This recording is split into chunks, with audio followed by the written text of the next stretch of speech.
evening, dear colleagues and friends, good evening.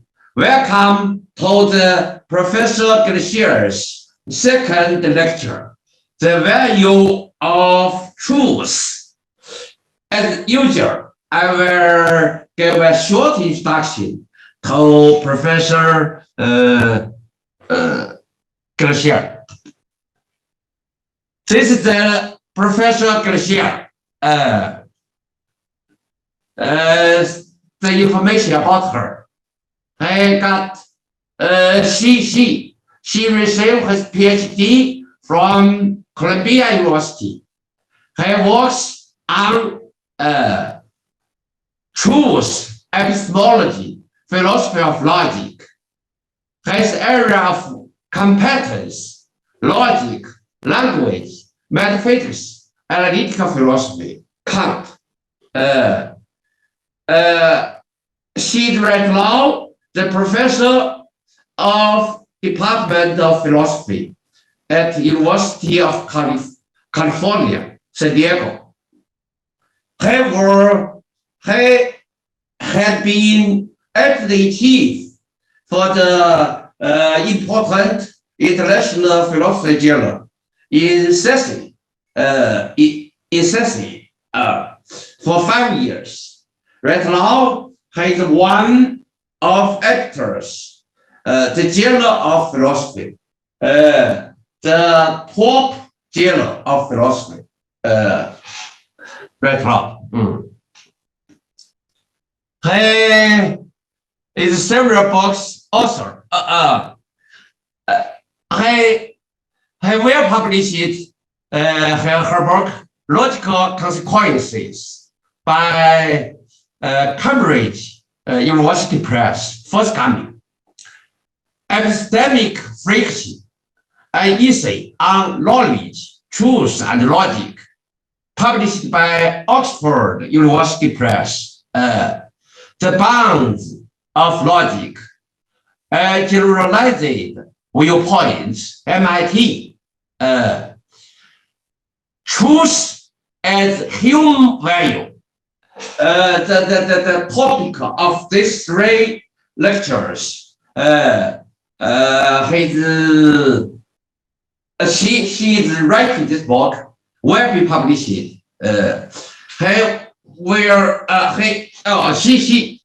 She will publish another book, Epistemic Freedom, an essay on knowledge, truth, and logic. Also by Oxford. He also edited some book. This is his book, Epistemic Friction. I like this book very much. 2014, I stayed at Tokyo as a visiting scholar for 1 year.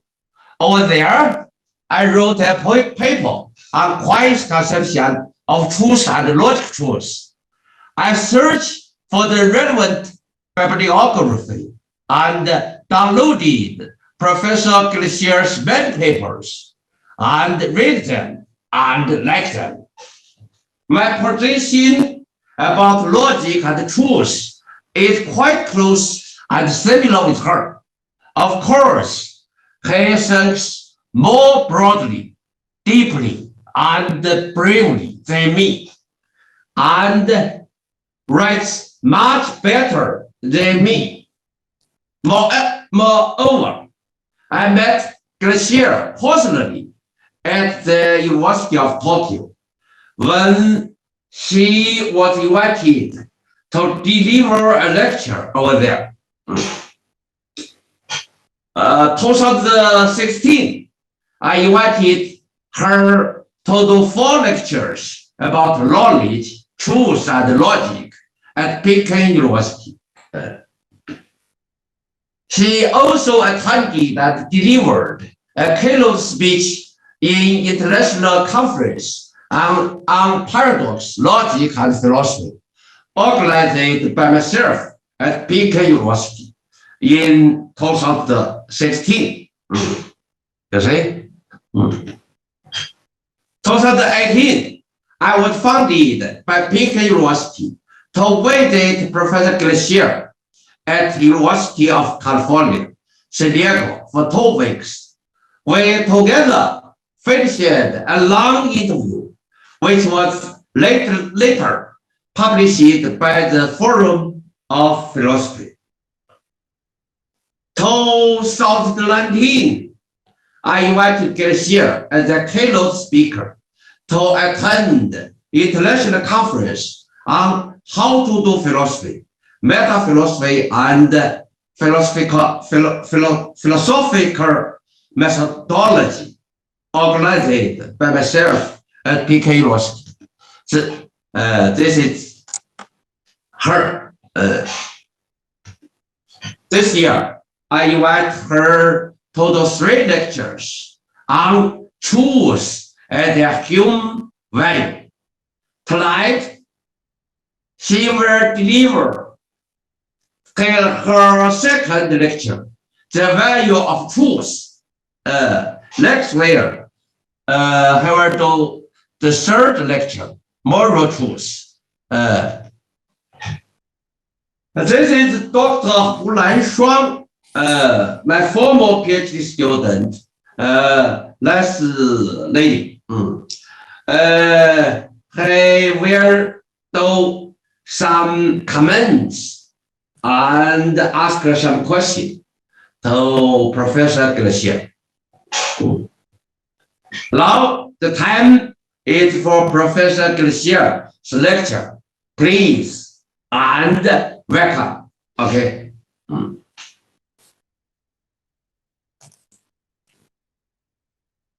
Okay. Okay, thank you very much, Chen, for the very generous introduction. Let me now put on the share screen.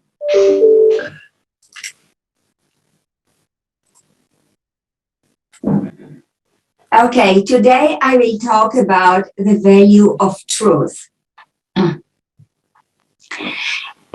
Last time I said that my answer to the question, what is truth in light of the post-truth crisis, is truth is first and foremost a human value, a substantial human value.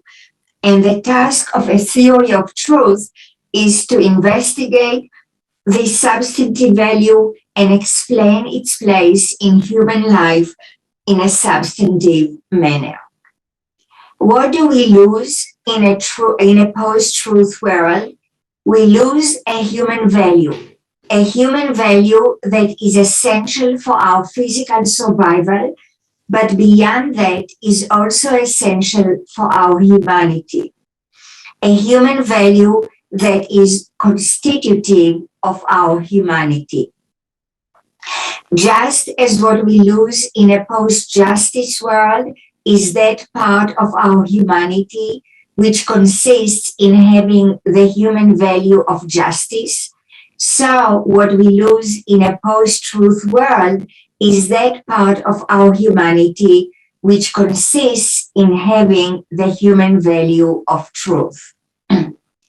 Truth, like justice, is first and foremost a human value.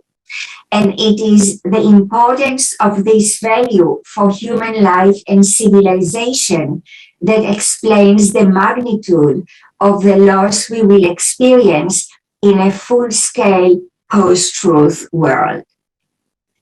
But isn't truth a property? And what is a human value in any case? And are human values objective? Are they intrinsic or only instrumental? And how are human values created? And why? And are they fixed once and for all or changing in time? And is the human value of truth a correspondence value, a coherence value, or a pragmatic value?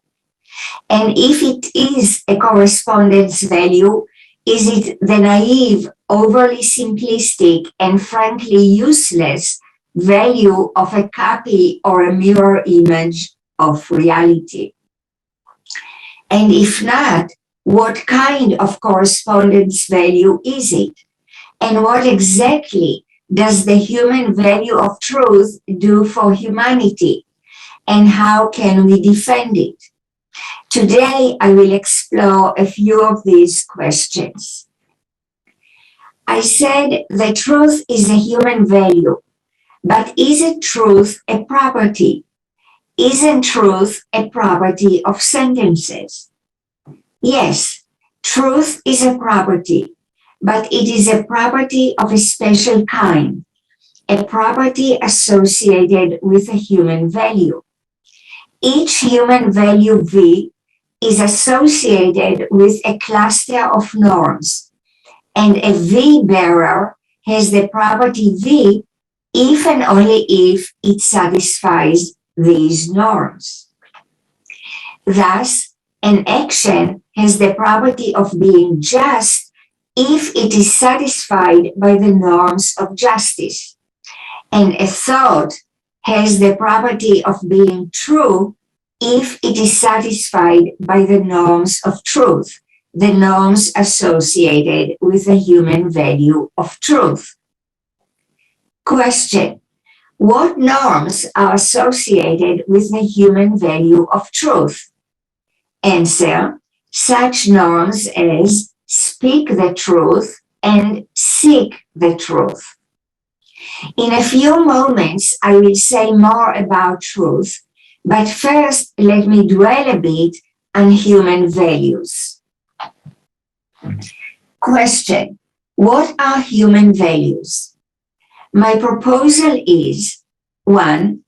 Human values are certain fairly general principles that we selected as indicative of our humanity.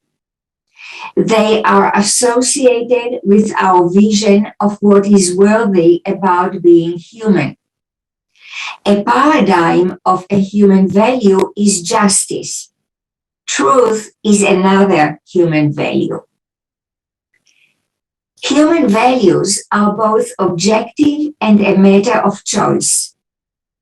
Objectivity: it is not up to me whether a given sentence is true or false, just as it is not up to me whether a given act or policy is just or unjust. Choice: but it is up to me whether I subscribe to the human value of truth, just as it is up to me whether I subscribe to the human value of justice. Question: but if having the value of truth is a matter of choice, isn't truth relative? Answer: no. Consider the sentence: planet Earth is undergoing global warming as a result of human-generated emission of heat-trapping gases. Americans are divided into Democrats and Republicans. Both can choose whether to seek the truth about this sentence. But the truth-falsehood of this sentence does not depend on whether you are a Democrat or a Republican. The truth value of this sentence is not relative to Democrat and Republican narratives. Question: is any value held by any human a human value? Answer: no. Some values held by humans are inhuman values. For example, values associated with racism and misogyny. And some values are neither human nor inhuman. For example, being financially cautious. Question: who determines which values are human values? What our humanity consists of? What is worthy about us as humans? This is a big and complex question, and I will only indicate the general direction I take toward it. Briefly, I tend to think that these things are determined by human civilization as a whole, historically. Certain values are enshrined by our civilization as human values. They are codified through religious documents, constitutions, systems of laws, family teachings, philosophical theories, and so on. They are reflected in what we choose to send to space in time capsules, in the selection of achievements for awarding the Nobel Prize, and in many other diverse ways. And once the designation of a human value is determined, the term human value becomes a rigid designator, somewhat in Kripke's sense. This does not mean that human values are static. At some point in the history of our civilization, being a slave owner was not prohibited by the human value of justice. Since then, this value has undergone a partial transformation. Analogy: we can compare the range of variations of a human value that retains its identity to the range of changes that can be made in the American Constitution, for example, without abolishing it, destroying or changing its identity. Question: are human values instrumental or intrinsic? Given time limitations, I will answer this question very briefly in a way that is modeled after Kant. Kant's humanity version of the categorical imperative, that is his ultimate principle of morality, says you should never treat a person only as a means to an end, but always you should treat him or her also as an end in itself. In the same spirit, I will say, human values are never only instrumental. They are always intrinsic as well. It goes without saying that human values and the norms associated with them are defeasible. Under certain circumstances, human values can conflict with each other. For example, telling the truth can conflict with saving life. If a killer asks me where he can find my friend, telling him the truth conflicts with saving my friend's life.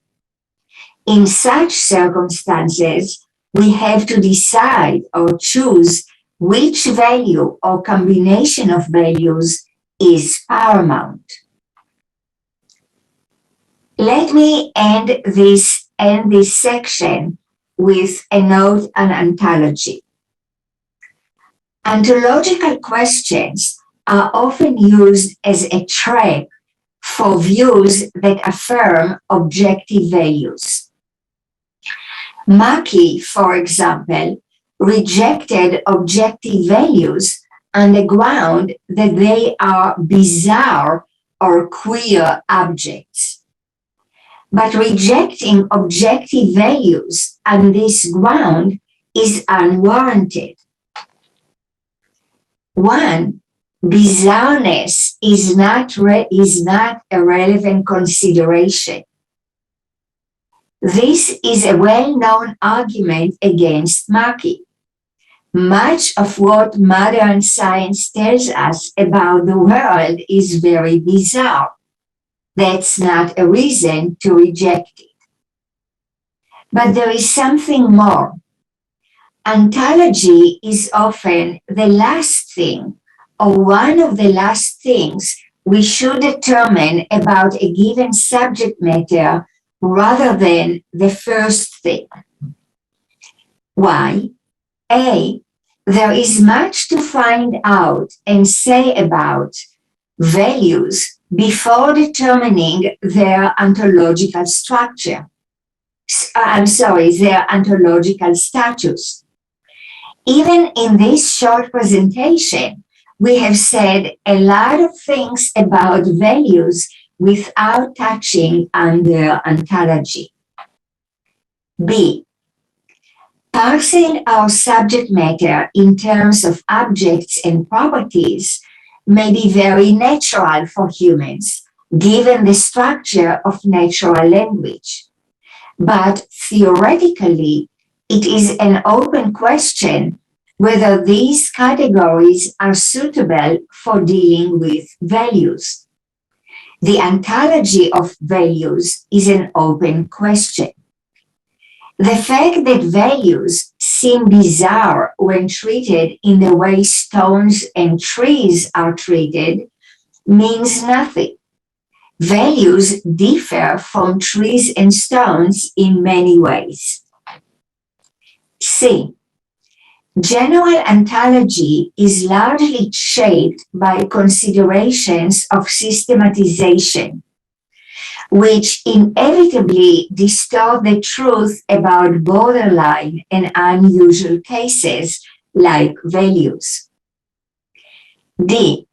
What one has to say about values, human values, the human value of truth, may be compatible with different views on the ontology of values.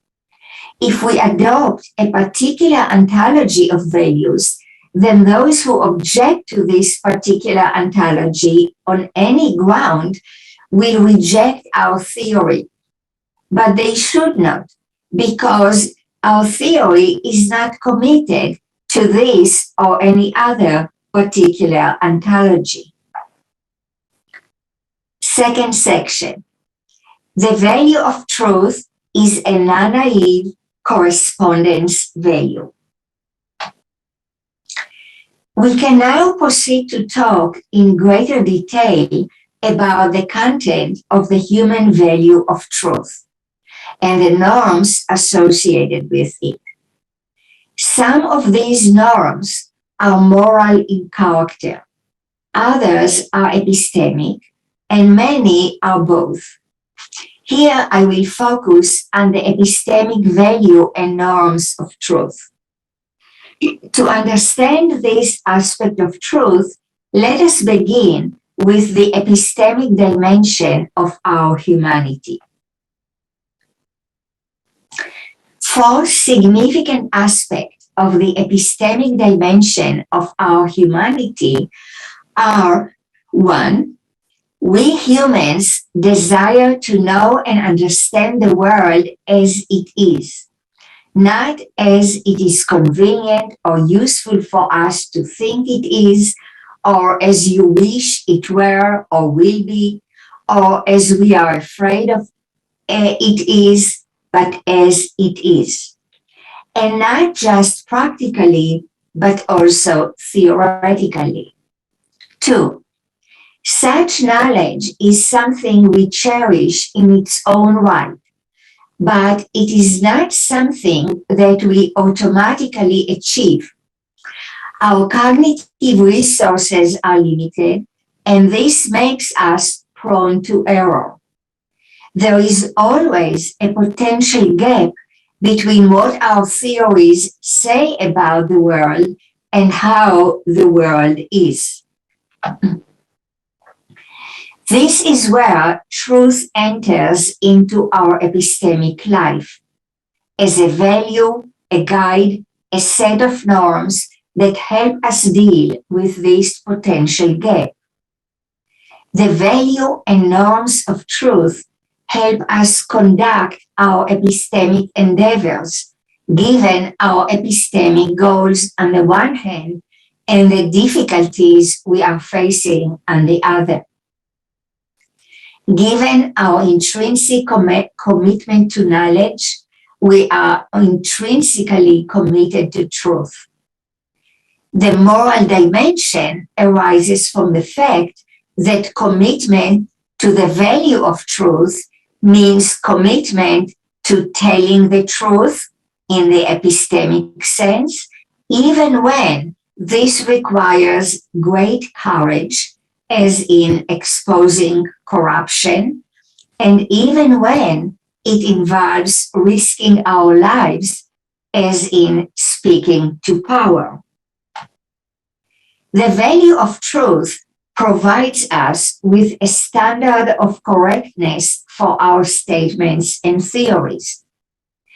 This standard is satisfied by a given statement theory if and only if whatever it says about its subject matter, some facet of the world, holds in the world of this facet. If it says about the world, if our statement says about the world that snow in it is white, then the standard of truth is satisfied by this statement whenever, in fact, in the world, snow is white. It is thus clear that the value of truth is a correspondence value, rather than a coherence or a merely pragmatic values.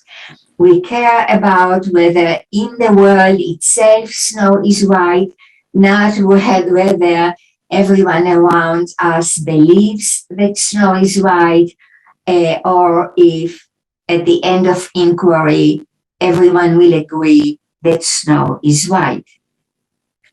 Speaking in terms of process, we can say that the process of theorizing has two parts. One, the theorist looks at the world and sees how it is. Then she records what she saw in language. Two, her colleagues examine her theory by first figuring out what the theory says about the world, and then checking whether the world is as the theory says it is. This is correspondence. This brings us to the question of what is the inner structure of correspondence? My answer is the correspondence structure of truth is something like the following. At the bottom, we have the world. And in the world, we have snow, and its color is white. Then we humans come into the picture. We want to know how snow is in the world. And so we make what I call an immanent statement, a statement about the world. Snow is white. But just the fact that we make this statement does not mean that it's true. On this level, there's no room for truth. There is only room for looking at the world and saying something about it. To get to truth, we have to transcend the level of immanence. And it is only at this level that we can say snow is white is true or false. What do we see at this level? In the level of immanence, we see only the world. But in the transcendent level, we see both the world, that's the large arrow on the side, and the sentence we make about the world, that's the small arrow. And the large arrow and we make, using both arrows, a normative judgment. Judgment about the correctness or incorrectness of the immanent sentence. So this is the inner structure of truth as correspondence, or that is my view. I call this the fundamental principle of truth. This principle says that truth, that is correspondence truth, is a normative transcendent standard for immanent thoughts, sentences, or theories. Let me explain this in a little bit more detail. Immanence. For truth to apply to a given sentence, this sentence must say something about the world or about some facets of the world. Such a sentence we call immanent. Such a sentence is focused on the world and attributes some property relation to something or some things in the world. Without immanent sentences, there is no truth. If we don't say anything about the world, there is nothing to attribute truth or falsehood to. This idea of immanence is inspired by Quine's statement that to speak immanently is to speak from within a theory. Within means immanence, but to speak from within a theory is to speak about something external, to speak about the world. Okay, so this kind of immanence implies an external viewpoint, a viewpoint of the world. Transcendence. But immanence by itself is not sufficient for truth. Looking at the world and saying something about it does not include an evaluation of what we say as true or false. To evaluate a sentence as true or false, we have to transcend it to a point of view from which we see both the sentence and that part of the world it says something about. This is transcendence. Truth requires transcendence to a standpoint from which we see both, one, our own immanent sentences, and two, the way they are directed at, the world they are directed at. Such transcendence is human transcendence, not a godly transcendence, a God's eye view. God does not need a value of truth. God is incapable of error. And we don't need to be gods in order to care about and evaluate the correctness of our theories. I should note that the transcendent standpoint of a truth judgment, a judgment of the form as is true, is the standpoint of a Tarskian meta-language. In Tarski's theory, we determine the truth value of a sentence of a given language only if we go up to its meta-language. But a Tarskian meta-language is not a godly language. It is a human language. It is a language which has more power than the object language, the language it is a meta-language of. And yet, it is not godly. It is a language that we humans can operate in. Normativity. Truth is immanent and transcendent, but immanence and transcendence by themselves are not sufficient for truth. By transcending an immanent sentence to a standpoint from which we can see both it and the world, we can say many things about it that have nothing to do with truth. For example, we can say that it is a sentence about snow. And this is not a statement of truth about this sentence, it is a statement about what it is about, whether it is true or not. To say that a sentence is true or false, we have to examine its correctness, whether what it says about the world is the case in the world. This is a normative perspective on the sentence, and in this sense, truth is normative. We have seen that truth is correspondence and what the structure of correspondence is. But what kind of correspondence is truth? What is the correspondence pattern? What pattern of correspondence connects true sentences to the world? Is it the traditional naive kind of correspondence as copy, mirror image, or simple isomorphism? Probably not. Why?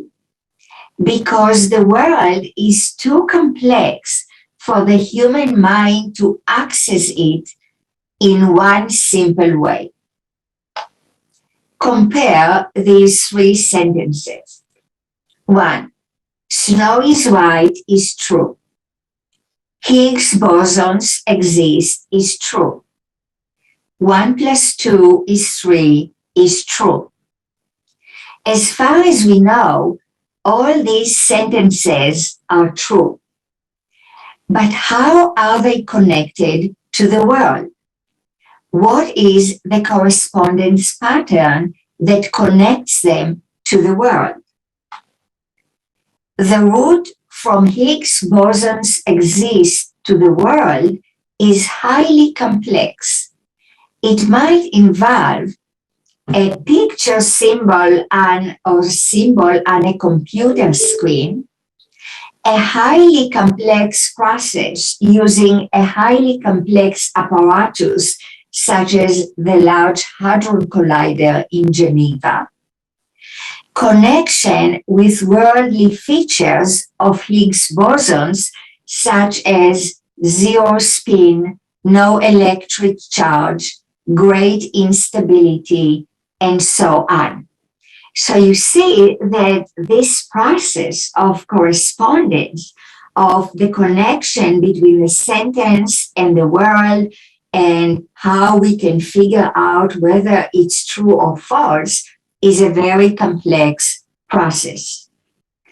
All these are reflected in the correspondence pattern of this sentence, which is far more complex than that of simple observational sentences like snow is white. Next, let us take the mathematical sentence 1 + 2 = 3. Linguistically, this sentence is about numerical individuals. But language is an unreliable key to the world. Just because we are used to write number statements in a first-order language that talks about individuals, does not mean that their truth requires the existence of individuals, in this case, numbers.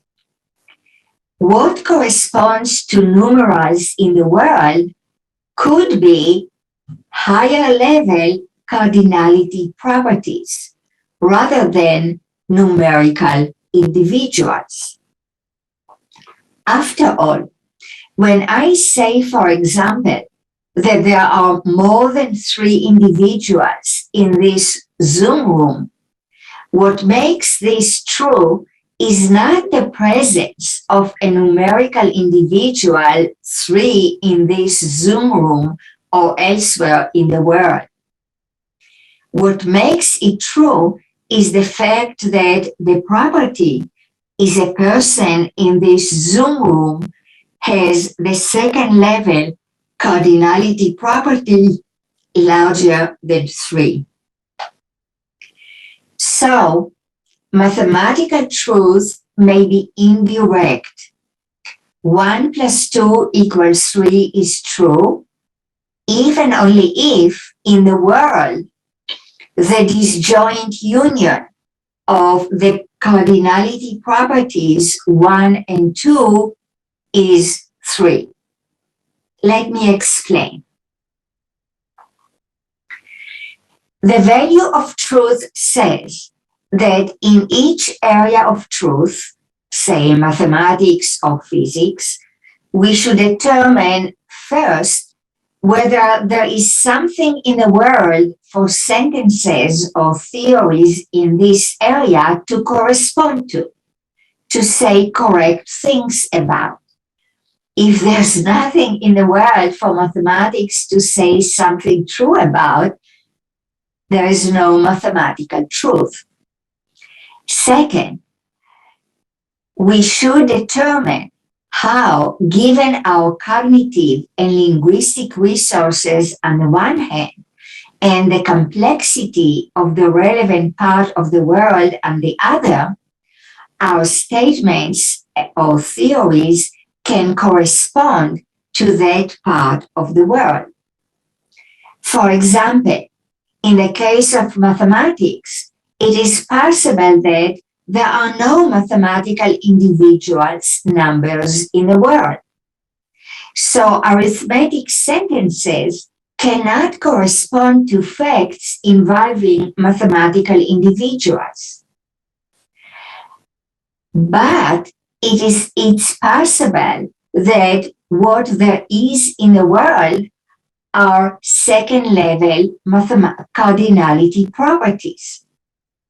In this case, the truth of arithmetic sentences corresponds, or true arithmetic sentences correspond to facts involving cardinality properties. A sentence about numbers or true sentences about numbers are connected to facts in the world about cardinality properties, rather than to facts about numerical individuals. Why then do we talk about numbers instead of cardinality properties? Possibly because our cognitive makeup is such that we can figure out things better when we think in terms of individuals and their properties than when we think in terms of properties of individuals and their properties. In that case, humans will think in terms of numbers, but what will make their statement true will be facts about cardinality properties.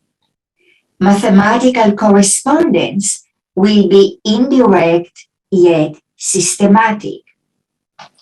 And similarly, a reference will be indirect yet systematic. Here is a slide about two-layered reference rather than the usual one-layered reference. If humans get confused by talking about cardinality properties and their properties, they might introduce individual posits and think about cardinality properties in terms of these individual posits. Reference then will be two-layered. Two-layered reference. In language, we have names of individuals, level 0, the numeral 1.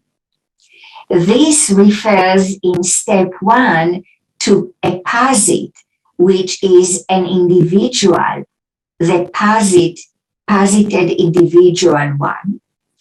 And this individual refers to, or it is systematically correlated with, in the world, with the cardinality property 1.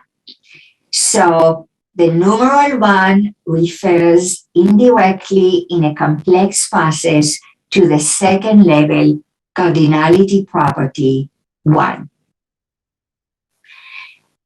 Now we get to indirect or complex truth conditions or correspondence.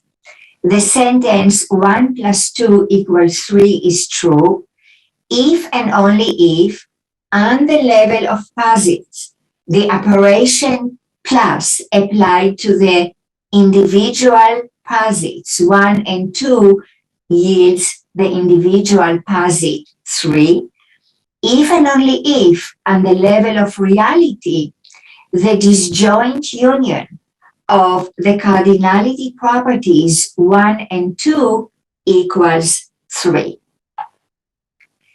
So far, we have seen that truth is a human value constitutive of our humanity. The human value of truth is objective and real.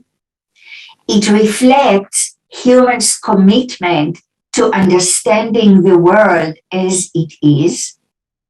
As such, it is a correspondence value. But it is not a naive traditional correspondence value. Correspondence may have many patterns depending on what area of the world we are theorizing about. How can this non-traditional correspondence truth value help us to get out of the post-truth crisis? In 2 articles in the journals Nature and Trends in Cognitive Science, both from 2021, researchers from MIT and Regina University in Canada found out that shifting attention to accuracy, that is truth, can reduce misinformation online. Priming for accuracy improves sharing information. People often share misinformation because their attention is focused on factor other than accuracy, and therefore they fail to implement a strongly held preference for accurate sharing.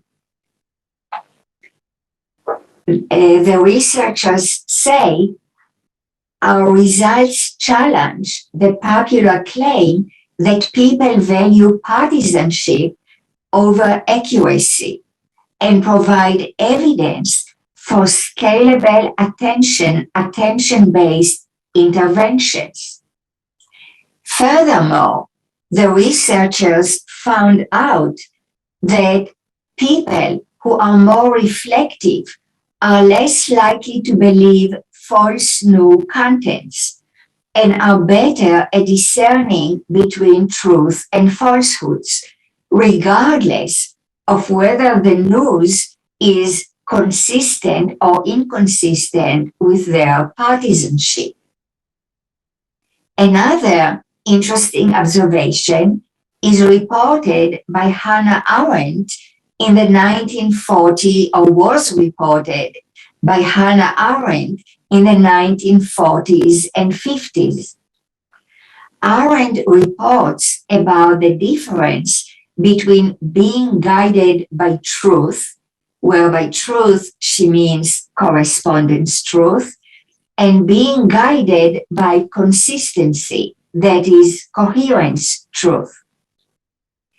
If you have consistency, Hannah Arendt says, you will believe in what people repeatedly say, regardless of whether it is true or false. But if you value truth, you won't.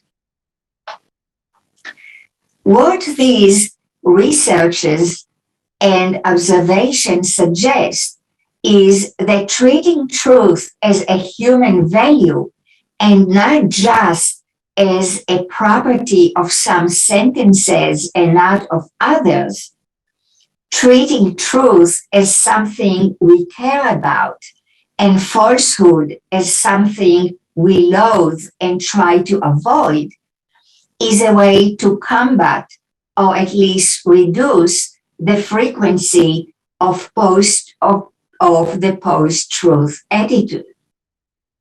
Furthermore, the decline in the prestige of truth is sometimes associated with postmodernist attitudes toward truth.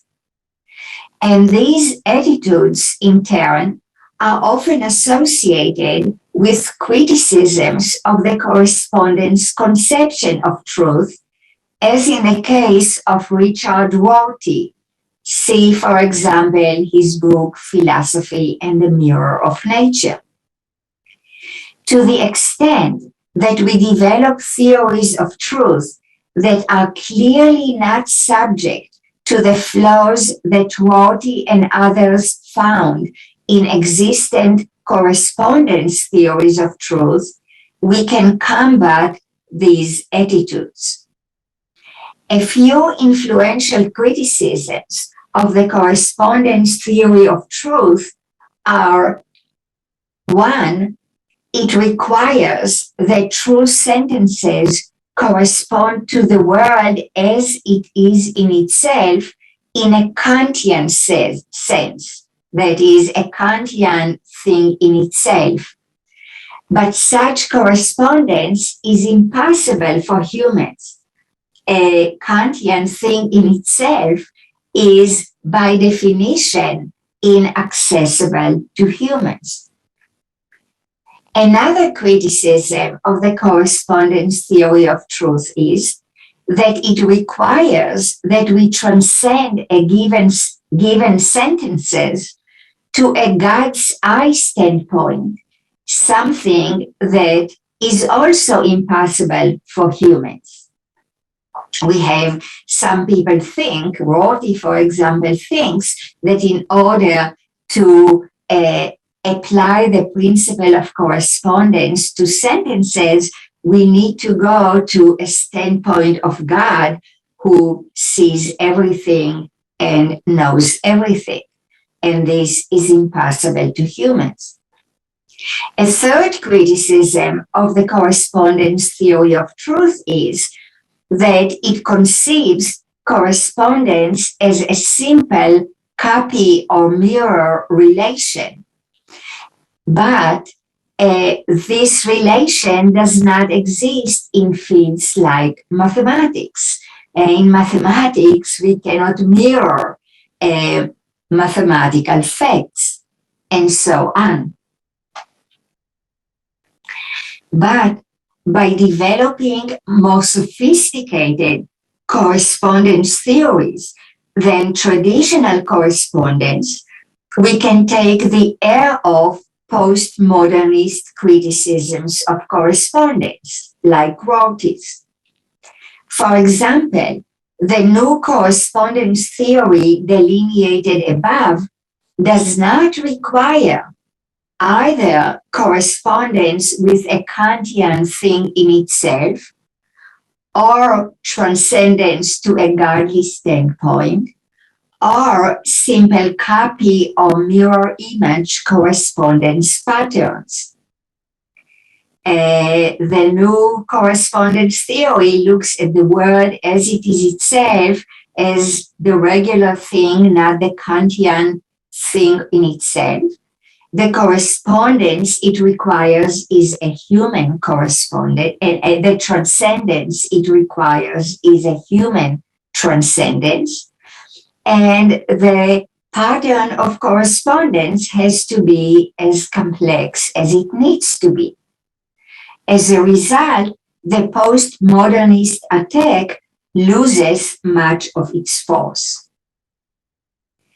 This concludes today's lecture. Next Thursday, I will discuss moral truth. Thank you.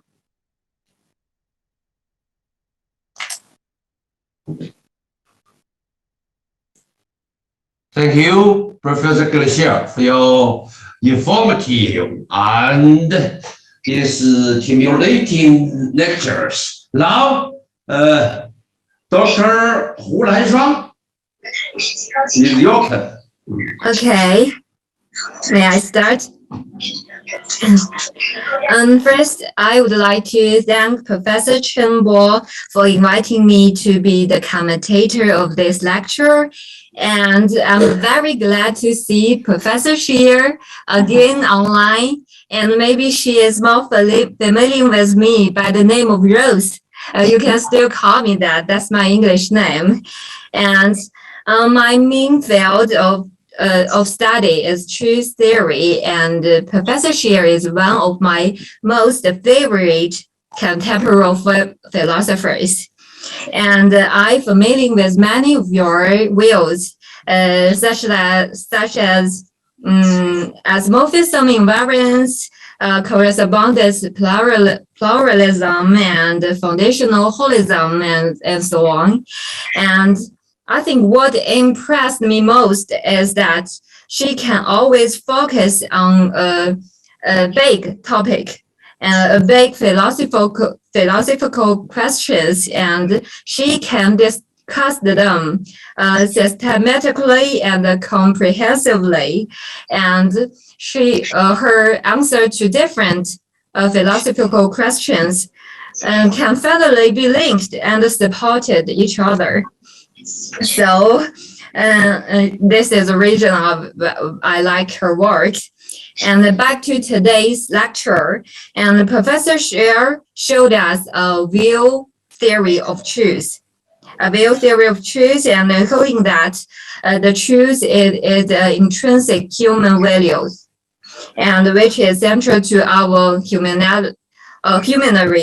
And because of the human epistemic emotions, the human value of truth is a kind of correspondence value. And they and it is a human value. It provide correctness standards with this truth theory, and it demand three kind of human thought. It was in immanence and precedence and normativity thoughts, and because your correspondence theory of truth is very different from the traditional ones, because you think is not the correspondence theory, the relation correspondence is not just a copy. There are many roots of the correspondence, and combine with the post-truth crisis you mentioned last lecture. If we lose truth, we lose a significant aspect of our humanity. So I really enjoy this conclusion and support it. And I am also a supporter of correspondence theory of truth, and I try to improve it to solve some of these problems.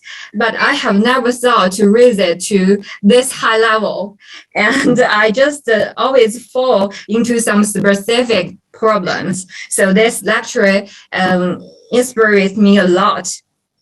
But I still want to ask Professor Sher some questions, and I put it in a PPT. Can you see that? Yeah. Okay. The first question is about the relationship between the human ability, human cognitive limits, and the truth itself. Because I want to ask, is there no concept of truth, or is there no truth without human value? Because in your theory of truth, truth is first and foremost a human value, and why it is intrinsic human value, you said that, or why it is a correspondence value, you said that we humans have a desire to know the world as it is. So the truth, the value of truth is a kind of correspondence value. But as far as I know that The Frege has once said that the concept of truth itself is one thing, and how people get the truth is another thing. So I want to add that how people treat truth and whether they regard it as a human value is also another matter. Even if we don't regard truth as a human value, as long as there is a truth theory and they describe the word in a correct way, and then we can say they are truth. And just like we don't regard false as a human value, and the false still exists. So I just want to ask if there are any confusions about what the truth really is and how we should treat truth in your construction of your truth theory. And that is the first question. And the second question I want to ask is, I mentioned the relationship between your new correspondence theory and other kind of truth theory. I know you have found it because I can see other truth theories shadow in your theories. For example, I know you have a foundational holism methodology. Yeah, as I know that holism can be a background theory of coherent theory of truth. Never mind if the word is a net, like a net, and like a system, and which the internal elements connected each other, then the true sentences based correspondence to this kind of word can also be regarded like a system. And does that mean the coherence is also an effective way to get truth? And on the other hand, you say that because of people, because the humanity desire to know that what the world really is as it is, then the truth value is kind of correspondence value. So it means that the truth value lies in the meeting people's cognitive needs, meeting people's desire to understand the world. So is that a kind of pragmatism? This is the second question. And I want to still ask that you said that you against the deflationism and in the last lecture, and but you say that we should give a substantial answer to what the truth is. But when we give a substantial definition of truth, there's another question raised that is this kind of substantial definition of truth true? But I think deflationism can avoid this problem by just the truth predicate. I still want to ask, what do you think about these questions? And the last question I want to ask is, how does your theory distinguish the intuitive difference between necessary truth and contingent truth? And as far as I know, the traditional correspondence theories, such as Lanshuang and Wittgenstein in the early stage, believe that truth propositions can be divided into analytical and synthetical, and the truth of analytic propositions is a priori, and said nothing about the words, but you interpret the truth of these two kind of propositions the same way, because they both correspondence with the word. So how do you explain the intuitive difference between these two kind of truths? And that's all. Thank you. Thanks. Oh yeah. Okay. Thank you very much for your questions. They are really excellent questions, and I'm really so glad to have the opportunity to think and to talk about them. So thanks very much for the question, and also it's really a pleasure to see you personally again. Okay, so let me see. I wrote down the questions. Okay. So your first question is, Chen, maybe we can get out from the share screen. So I'll Yeah. Okay. Thank you very much. Okay. You asked, is there no concept of truth without a human value, which is not a human value? And that's a very clever question. It's a very nice question, and thank you for that.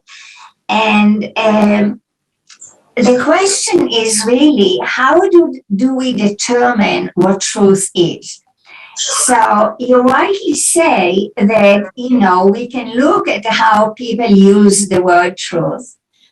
And, they may use it in various ways. It may happen. It's an empirical question that they use it as correspondence, or it may be that they use it as coherence or as a pragmatic notion. And that stands on its own, and it's not connected to a value of truth. But then the question is really a question how philosophy should think about philosophical concepts. How should we conceive of them? Now, early in the 20th century, people used to think that, for example, Michael Dammit used to think that you ask a philosophical question. In order to ask it significantly, you translate it to a question about language, about how people use the word in language. And then this tells you what the word or the concept really means. But to me, it seems that this is not adequate philosophically for philosophers for a number of reasons. One reason is that, natural language was developed a very long time ago. And it was developed at a time where our understanding of the world was much less developed than it is today. And it also was developed for many purposes, for practical purposes, for communication, and so on. And many of these purposes are not connected with philosophical investigations of that we are engaged with. And for that reason, and for these two reasons, natural language is not an ideal tool for philosophy. And while it's extremely important for any thinking whatsoever, without language, we would not have philosophy. And natural language is our mother tongue. That's where we start from. So we cannot give it up. We simply, it's an essential tool. But as philosophers, I think we should look at it critically.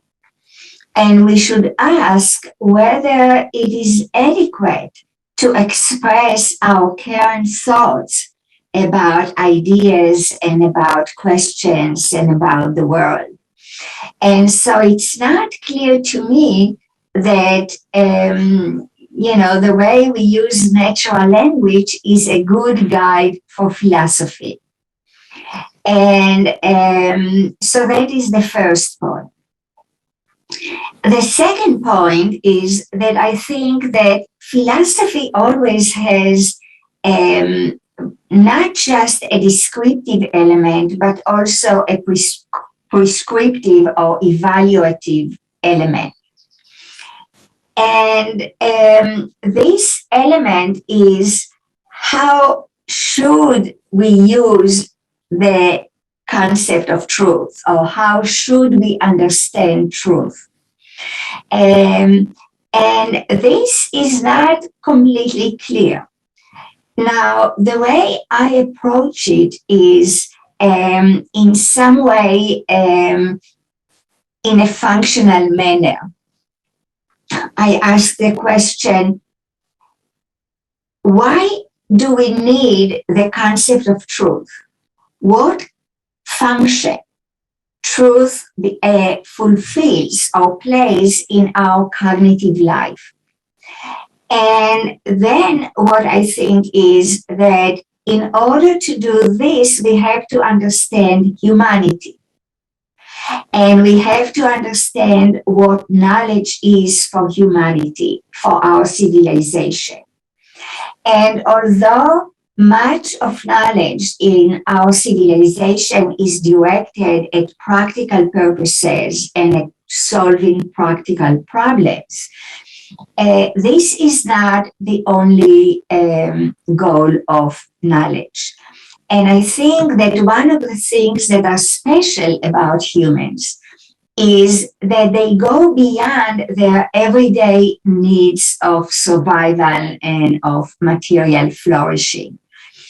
And if we look in our culture, you see that there's a great appreciation of knowledge of the world as it is, whether or not a theoretical knowledge of the world as it is, whether or not it has practical applications for us. And you can see this in the admiration that people had of Einstein, for example, even before there were practical applications of his theory.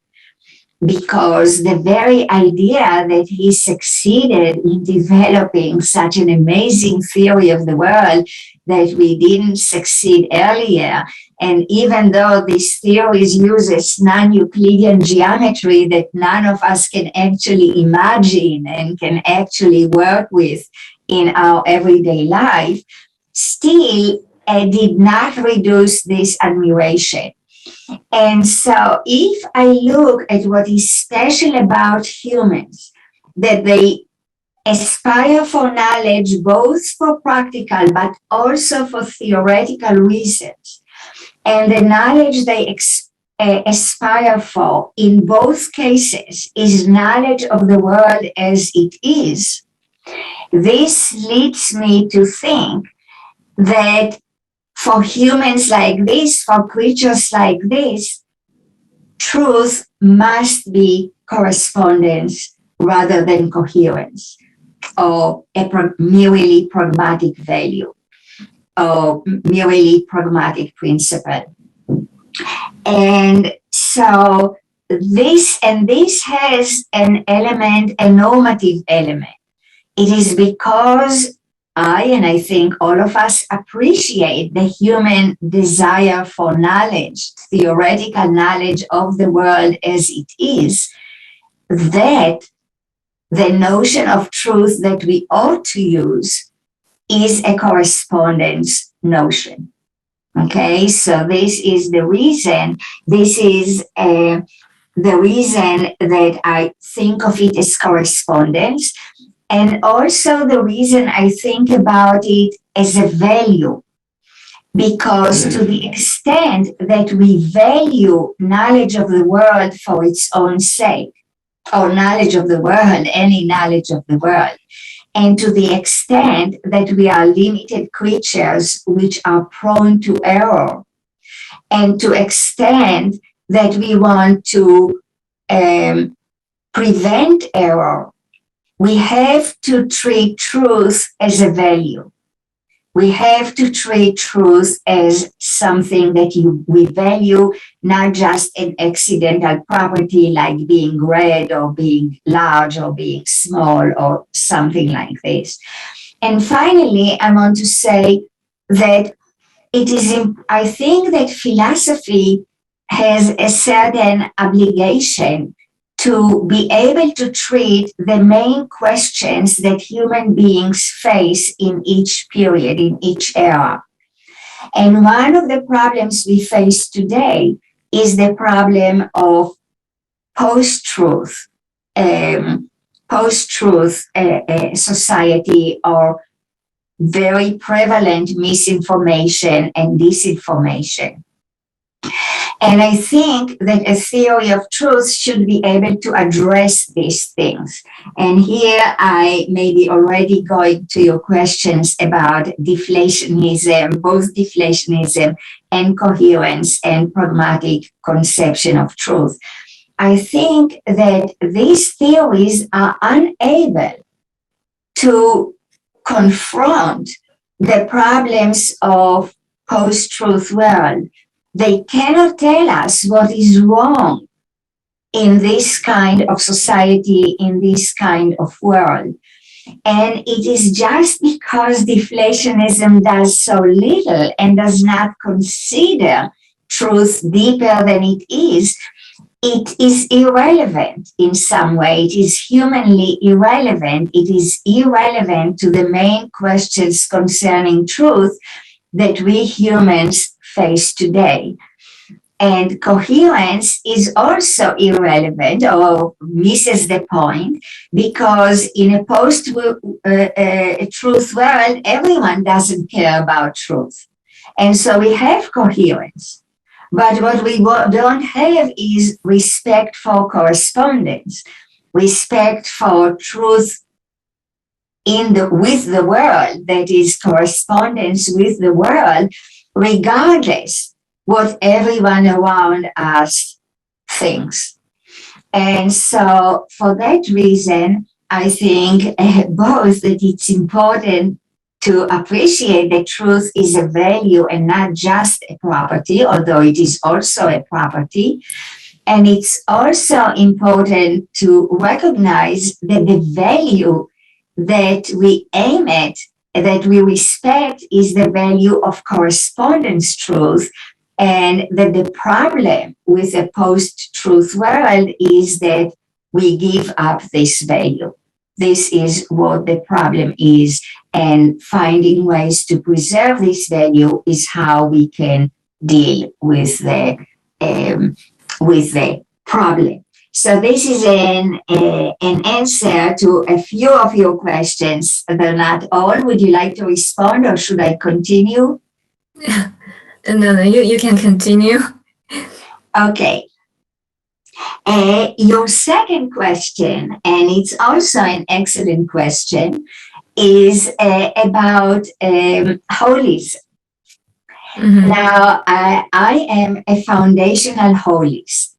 Now, what is foundational holism?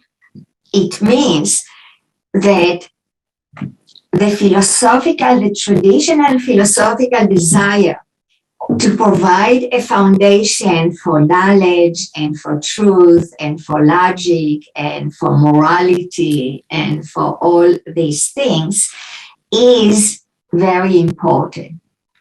Now, philosophers usually pursued it by being foundationalists, by thinking that the only way to arrive at a foundation is to start with something absolutely basic, and then everything follows from it. And everything is justified by something which is more basic than it. But this, many philosophers realize, is impossible. It's self-defeating, because everything depends on the basic elements, but there's nothing more basic than the basic elements. So the basic elements are just accepted without justification. And so the result is that there's no real foundation for knowledge. The foundation is almost the weakest part of our system of knowledge. So it's adequate. And that led many people to think that it is impossible to give a real foundation for knowledge, and that all we can do is just care about coherence, whether some of our views agrees with other of our views, but we cannot really do more than that. And my own view is that we can do more than that.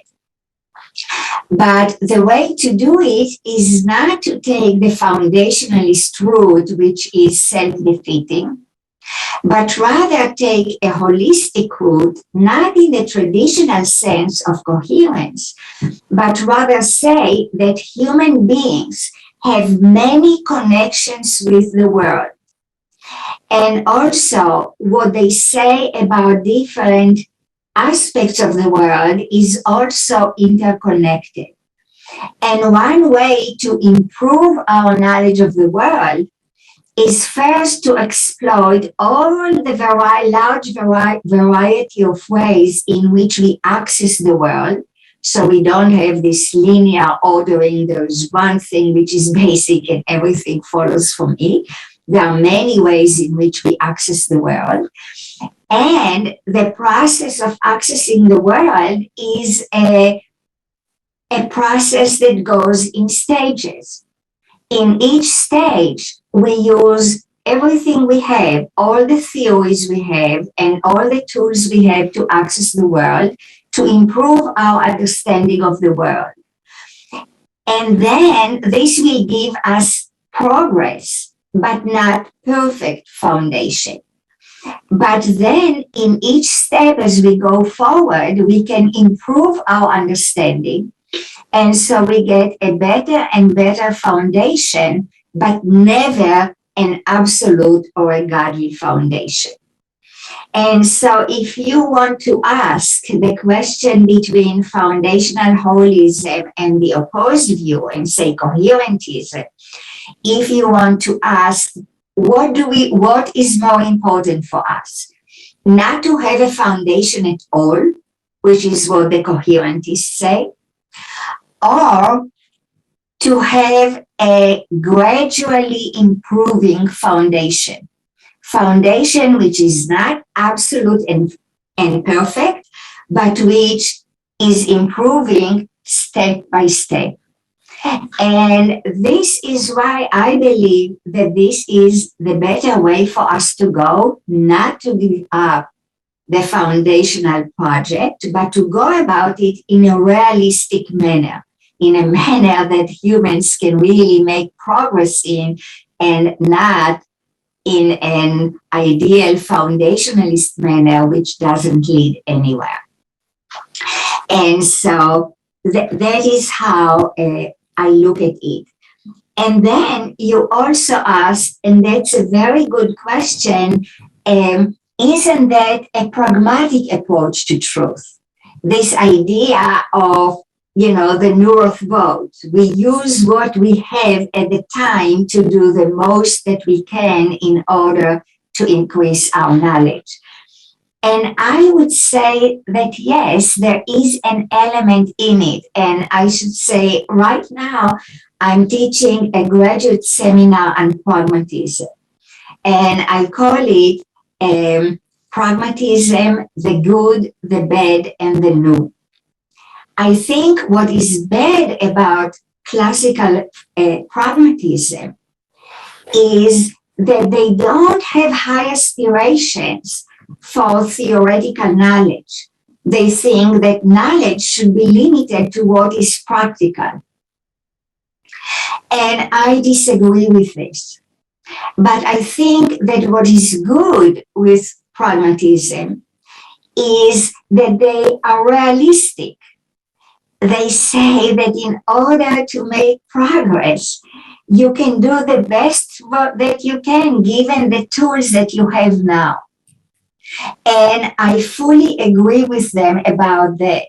So I think that you can be a pragmatist in the theoretical domain. It's important to realize that in the theoretical domain, we are pragmatists. We are using what we have. We cannot use what we don't have in order to make progress in knowledge. But that does not mean that we have to limit ourselves to practical goals or everyday practical goals. And so that's why I think the truth is not pragmatist in the traditional sense, but yes, there is a very pragmatic element in our need and ability to find ways to access the world. Okay, so this is the answer of this question. And you asked also the very interesting question, is your definition of truth, is it true? What you say about truth is true. And yes, I mean, sort of, I hope it is. And here I would go into another thing that characterizes pragmatism and which I think is good about pragmatism. And that is that they say that you can never separate completely fact and value. And I think that in deciding whether a philosophical view is true, you have to take into account both whether it is based on the philosophical values that we care about, and second, whether in light of these values, it is factually true. So I would say that yes, there are a few factual questions. Is it true that humans desire correspondence truth, understanding of the world as it is? This is a factual question. There's also a value question. Is it a good value for us to aim at this? And I think the answer is yes. And then there is a question whether if you see truth or develop a given theory of truth, it captures both of these. Both the function that truth has to play in our epistemic life and moral life, and second, whether the values that underlie our understanding of the epistemic and moral situation are good values for us to accept. So that's how I will look at it. And finally, you asked me whether how I distinguish between necessary truth and contingent truth. One way, the way people usually do it is through the traditional analytic synthetic distinction. And so analytic is necessarily true and synthetic is contingently true. But I disagree. As I expressed in some of my writings, I object to the analytic synthetic distinction in the sense that I think that it is really unfruitful distinction. I think I agree with Quine that every statement has both a factual and a conceptual or conventional element. So that's one reason. That is the main reason I object to the analytic synthetic distinction. But at the same time, I think that there is a different basis for the necessary contingent distinction, which I think is a real distinction. And I myself think about it in terms of invariance. And I think that some properties, like logical and mathematical properties, are very general and they don't pay attention to differences between objects. From the point of view of a property like identity, there's no difference between you and me and between trees and between atoms and between numbers or whatever you want. They are all the same. They are all self-identical. And for that reason, truths about identity are truths that are necessary. They hold for everything, and not only for actual objects, but also for counterfactual objects. And so they have a very high degree of modality, of necessity. On the other hand, physical truths, and especially everyday truths like snow is white, are limited to a particular situation. The concepts of snow and white have a fairly low degree of invariance. There could be a situation in the world that could have been counterfactually, snow could have had the color red or the color green instead of the color white. So these kind of truths do not hold in all counterfactual situations, and therefore they are contingent. But this has to do with the content of these statements or with the nature of the properties that they are attributed to objects like being white or being snow, which have a low degree of invariance. So logical truth and mathematical truth are necessary because mathematical properties and logical properties have a very strong degree of invariance. They don't distinguish between actual and counterfactual individuals of any kind.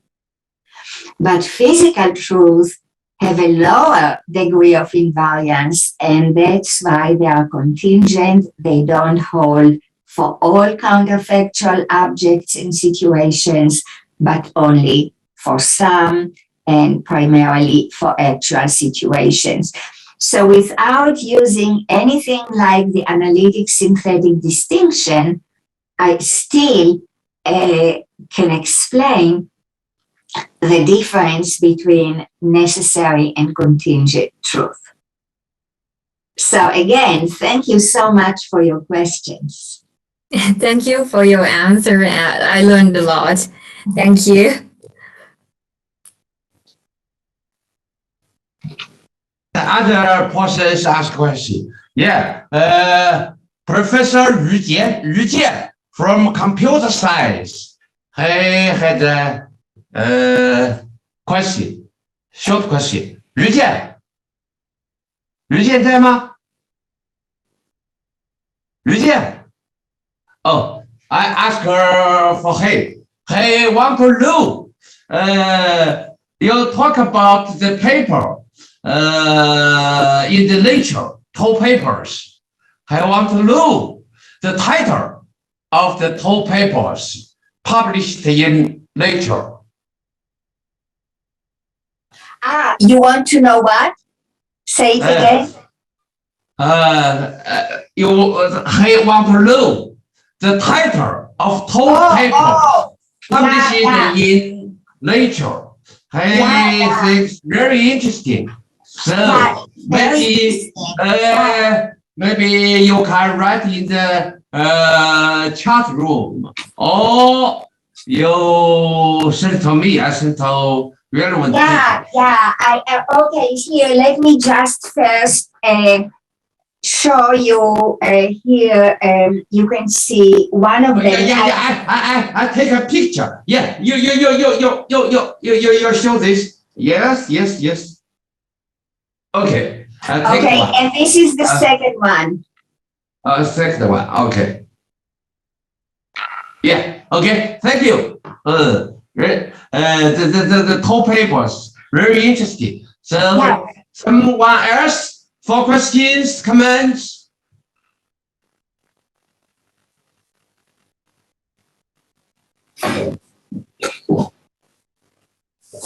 Who want to ask questions? Okay.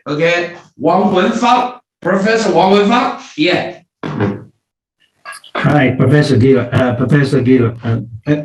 Sorry, Professor Sher. Nice to see you again here. Nice to see you.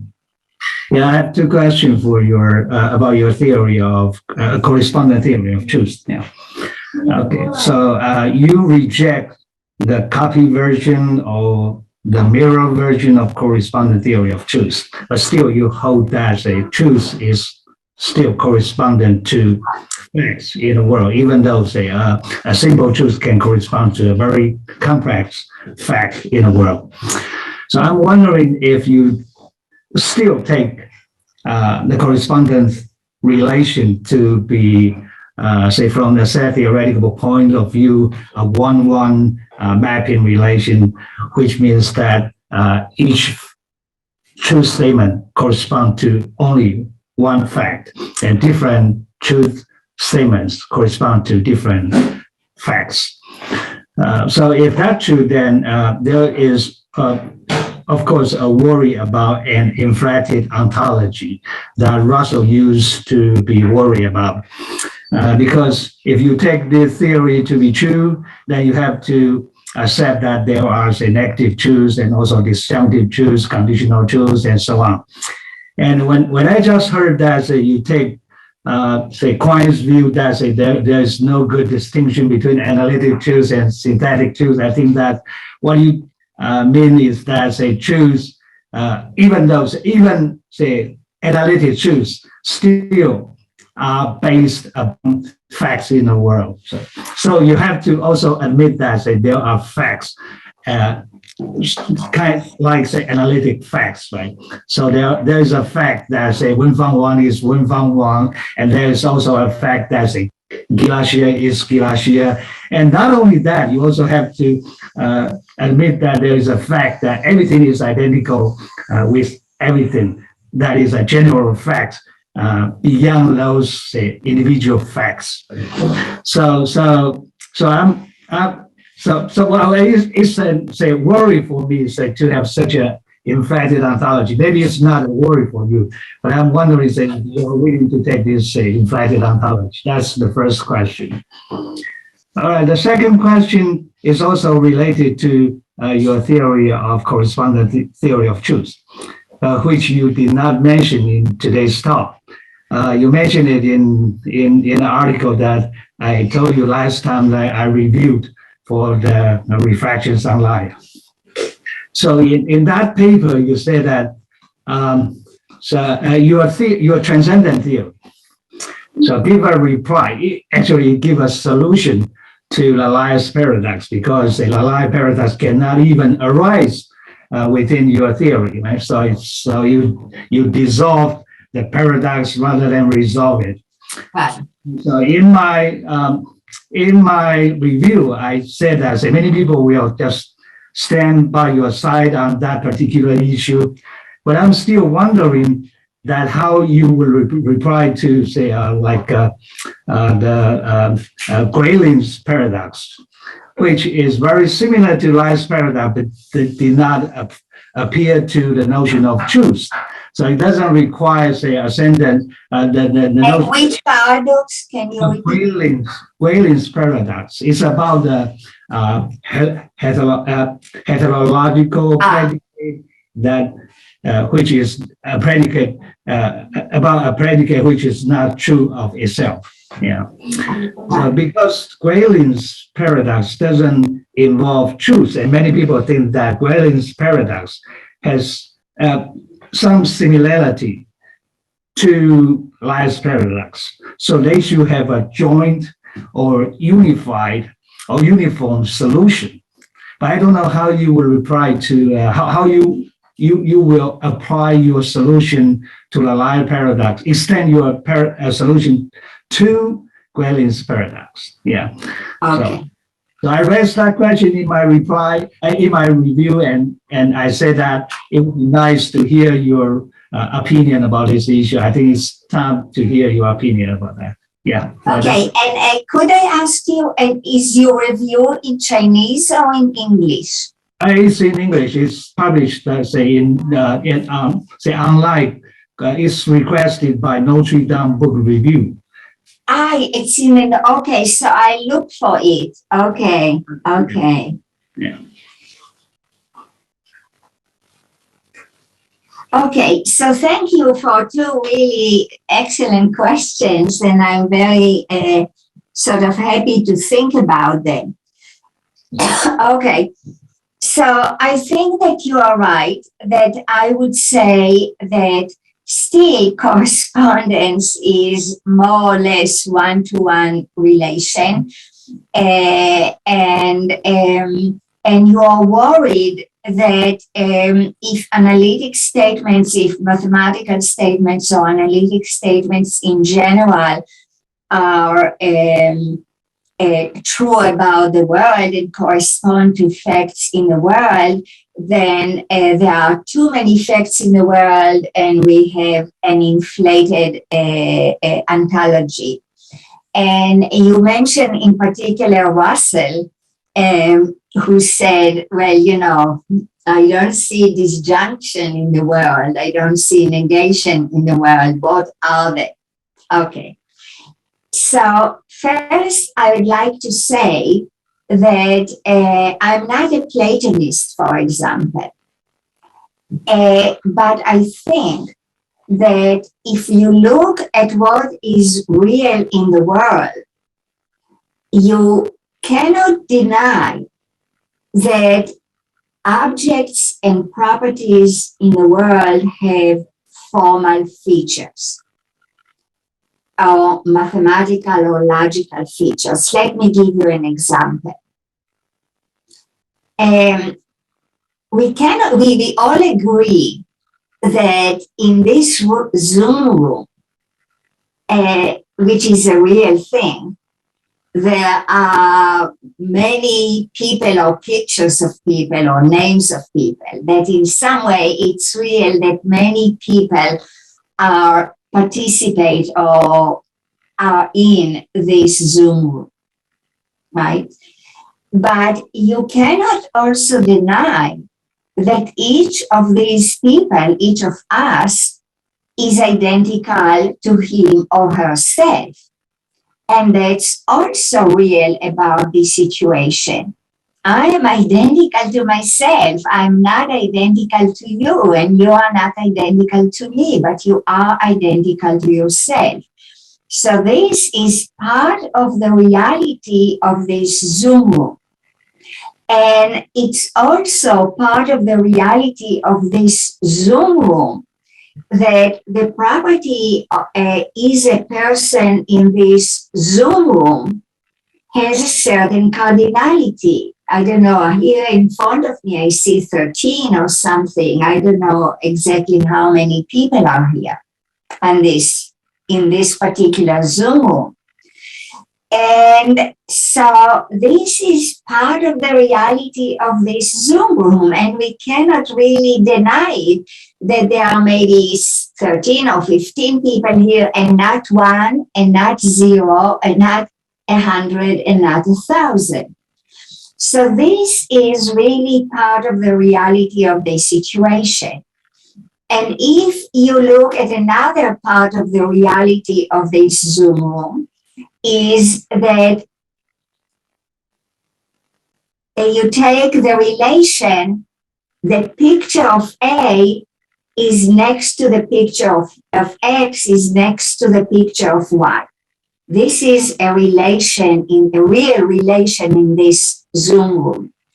But it's also a part of the reality of this Zoom room that this relation is not reflexive, it is symmetric, but it's not transitive. And these are all formal or mathematical or logical features of this Zoom room. So what I want to say is that I'm not, sort of inflating the world when I say that in the world, objects and their properties have formal features, and these formal features are real. And now among the formal features that we have, one is identity, which is a logical relation, property. Another one is that each of our properties has a complement in this Zoom room, the collection of objects that don't have it. And so this is what negation stands for. And also, I, for example, have the property of being both a woman and a philosophy. This is an intersection of properties, and this is what conjunction stands for, and so on. So it's not that each of these stands for this unusual object, but really they represent formal properties that people and their properties in the world have and stand in.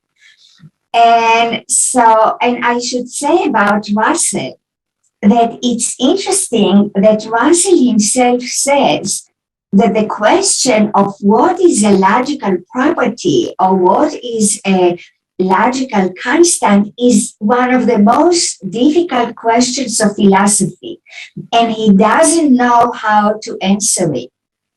But I think that recent developments, especially concerning this idea of invariance that I mentioned earlier, suggest that these are formal properties, properties that have a very large degree of invariance in the sense that they are invariant under all isomorphic structures. They don't distinguish between structures which are formally the same. And so if you think about in that way, you get both the idea that, analytic truths are in the world, what people used to call analytic truths are truths about the world, and that they don't require any new and inflated ontology of the world. They just represent formal features that objects in the world and their properties have.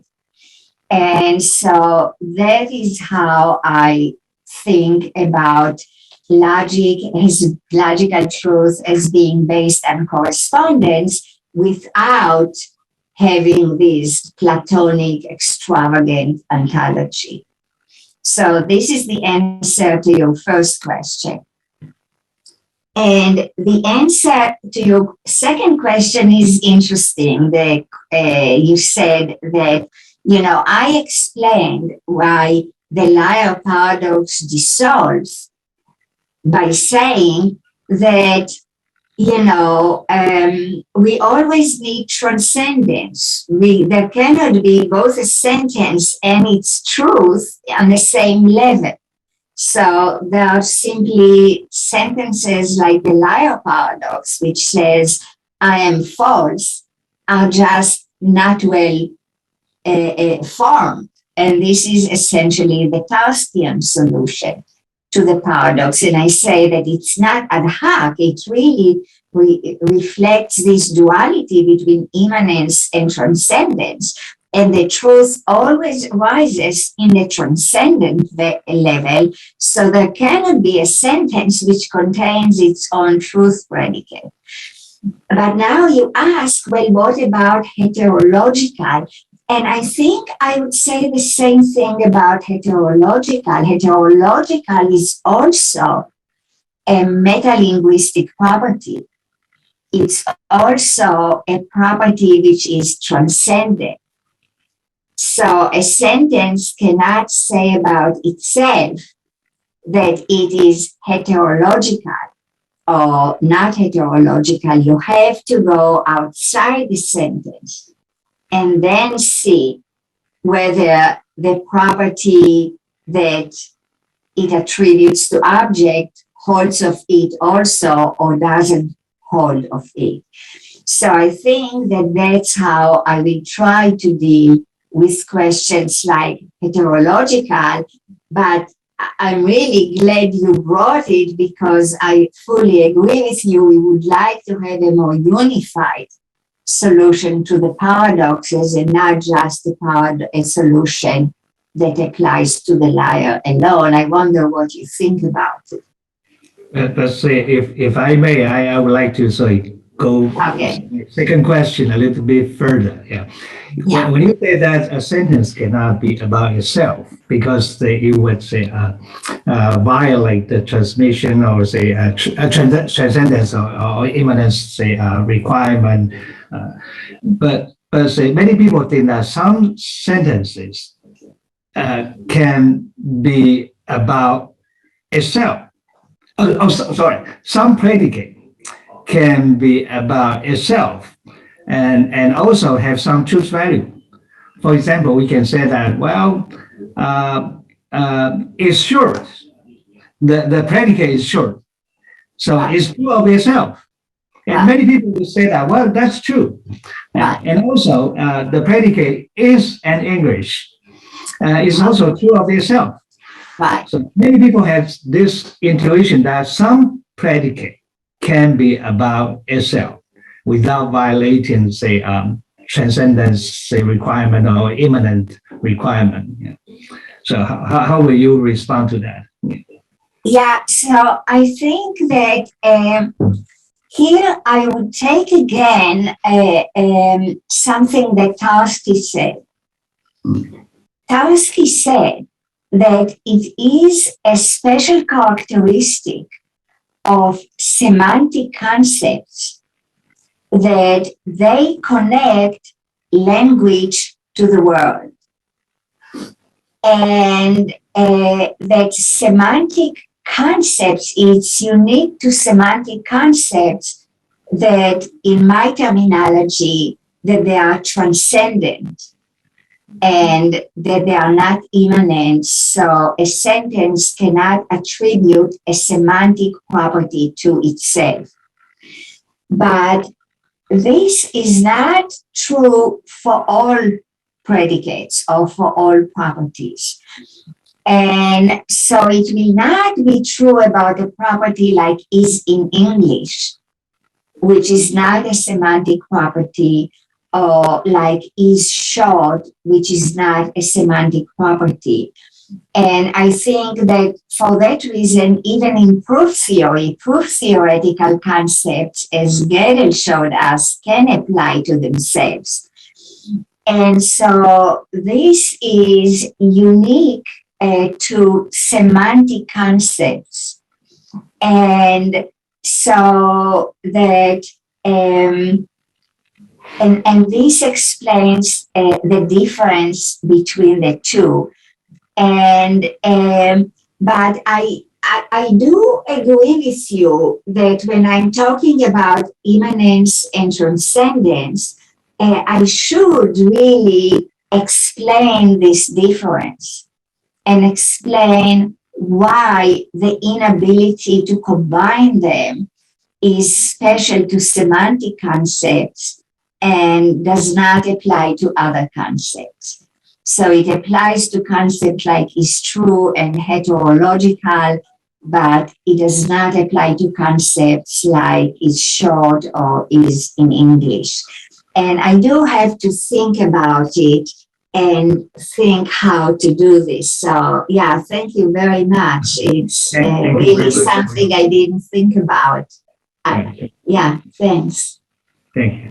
Okay, last question. 任远 is still here. I like to let you ask a question. 任远 is still here. If here, please show up. If not here, then maybe. Oh yeah, show up. Yeah, I'm here. Yeah, right. Sorry, I have no. Don't open your camera. Ready? Okay. We cannot see your. Oh, okay. Hi.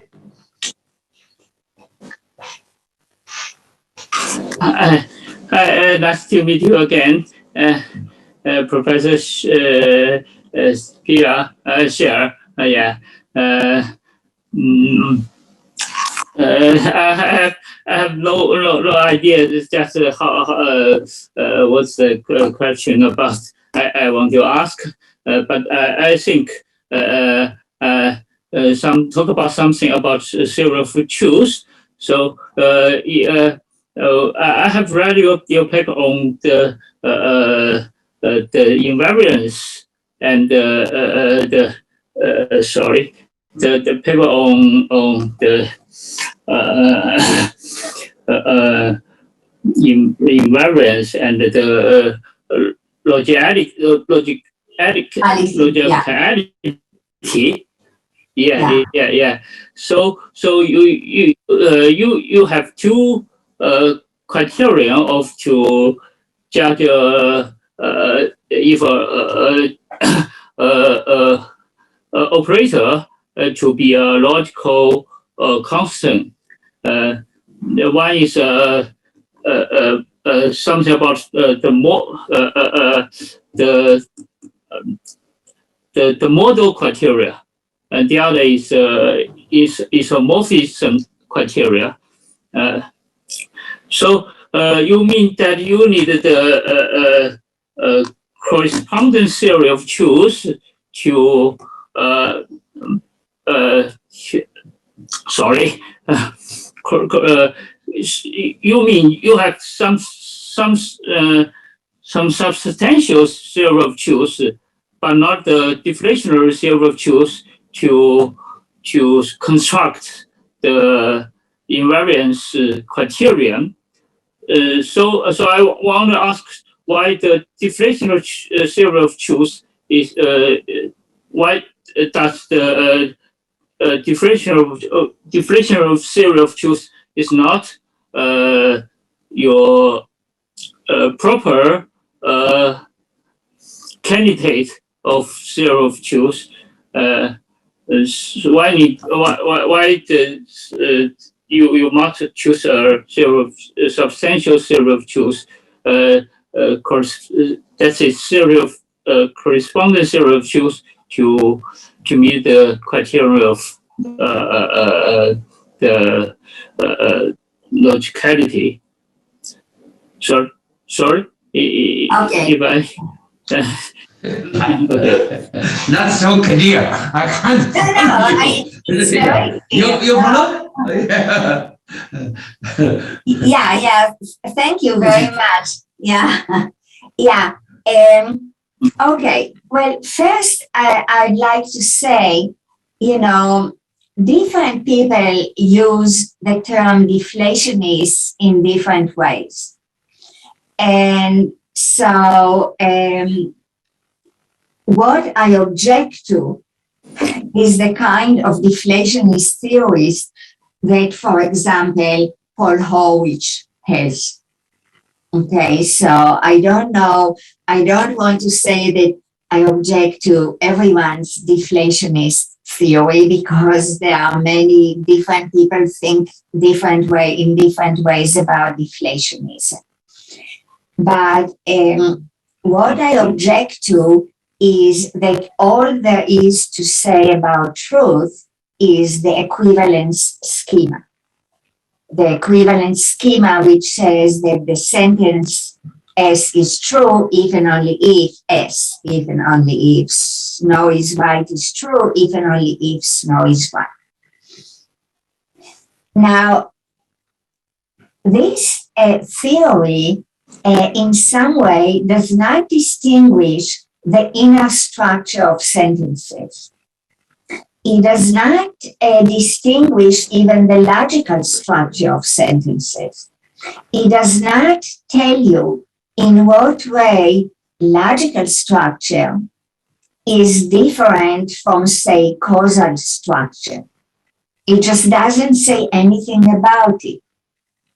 I think that in order to understand the difference between logical truth and non-logical truth, you need to analyze and to understand the logical structure of sentences and distinguish it from the non-logical structure of sentences. And then you need to say certain things about the logical components of logically structured sentences. You will need to say how, for example, the concept of identity differs from the concept is taller than. And you need to say how the concepts like is non-empty, which is the corresponds to the existential quantifier, or is universal, or the concept of complement or intersection and so on, which correspond to negation and conjunction, how they differ from other concepts. For example, the concepts, the operator of belief, or the operator of time, or whatever operators you are interested in. So in order to understand the difference between necessary logical truth and non-logical truth in terms of invariance, you need to have a much more detailed analysis of the truth conditions of sentences than the deflationist theories allows you. You have to know the difference between the sentence if A then B and A because B. And I think that the deflationist theory simply does not go into this kind of depth. And so you need a more substantive theory in order to identify first the logical components of sentences from the non-logical component. What is special about the logical component? What are their satisfaction conditions in the world? And that's why it's correspondence.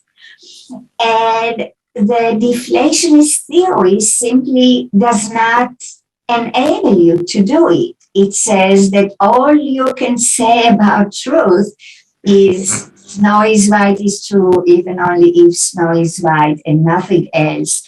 And so it's just not enough in order to understand how logical truth differs from other kinds of truth. So that's why I object to the deflationist approach. It's not doing enough. That's what I would say. Okay, it's not that what it says is wrong. I mean, the equivalent schema is correct, but it's not all that there is to say about truth. And that is the reason I object to it. Okay. Thank you very much. Yeah, okay. I know some colleagues still like to ask a question, but the time is up. So we have to end up this talk. Thanks to Professor Sher for his informative, clear, informative, and stimulating, and also important talk. And also thanks to Dr. Lanshuang for his comment and question, interesting question. And thanks to all the Professor Wang Wenfang, Professor Ren Ran for their discussion. Let's us to expect next lecture. Garcia will talk about moral truth, very controversial issue. Let's see, she will how to tell her story about moral truth, very controversial. So let's expect next lecture, next Thursday night. Okay, say all of you. Bye bye. Bye bye, everyone. Thanks very much.